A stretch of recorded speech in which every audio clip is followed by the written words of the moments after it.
नमस्कार। न्यूज़ 18 के digital platform पे आप मुझे देख रहे हैं और मैं हूं आपके साथ में अमनदीप। नवंबर से नया महीना शुरू होने वाला है और साथ ही आम जनता की जिंदगी पर असर डालने वाले कई बड़े बदलाव लागू होने जा रहे हैं। ये बदलाव Aadhaar card, banking, pension, LPG cylinder, credit card, GST और सरकारी कर्मचारियों की पेंशन स्कीम से जुड़े हुए हैं। इनमें से कुछ फैसले आपके खर्चों को थोड़ा बढ़ा सकते हैं तो कुछ आपको राहत भी देंगे। तो आइए जानते हैं वो कौन से बड़े बदलाव हैं जो 1 नवंबर से लागू होंगे और आपकी जेब पर सीधा असर डालेंगे। सबसे पहला बदलाव है आधार अपडेट की फीस। आपको बता दें कि यूआईडीएआई ने बच्चों के आधार कार्ड के बायोमेट्रिक अपडेट पर लगने वाली 125 रुपए की फीस माफ कर दी है। यानी कि अब 1 साल तक बच्चों का आधार अपडेट बिल्कुल मुफ्त में कराया जा सकेगा।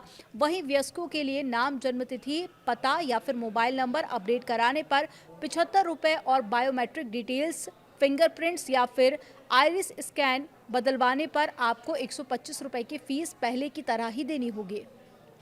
1 नवंबर से बैंक ग्राहकों के लिए नॉमिनी से जुड़ा भी बदलाव लागू होगा। अब एक अकाउंट, लॉकर या सेफ कस्टडी आइटम में 4 लोगों तक को नॉमिनी बनाया जा सकता है।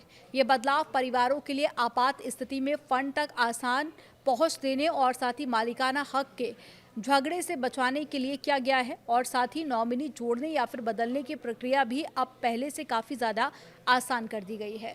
और तीसरा बड़ा बदलाव है एसबीआई कार्ड से डिजिटल पेमेंट पर चार्ज लगेगा। 1 नवंबर से एसबीआई कार्ड यूजर्स को झटका लग सकता है।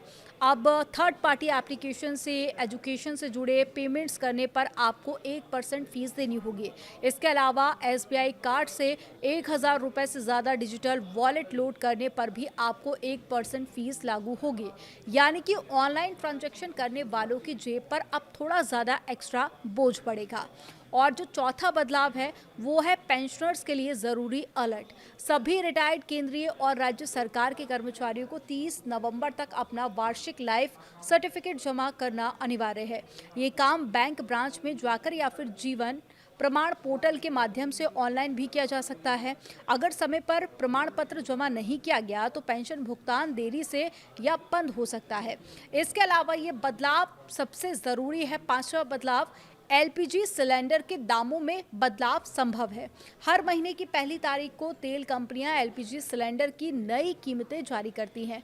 ऐसे में 1 नवंबर को भी घरेलू और कमर्शियल सिलेंडर की नई दरें घोषित की जाएंगी। अब ये देखना काफ़ी ज़्यादा दिलचस्प होगा कि त्योहारों के सीज़न में आम जनता को राहत मिलेगी या फिर से उनकी रसोई की महंगाई बढ़ने वाली है।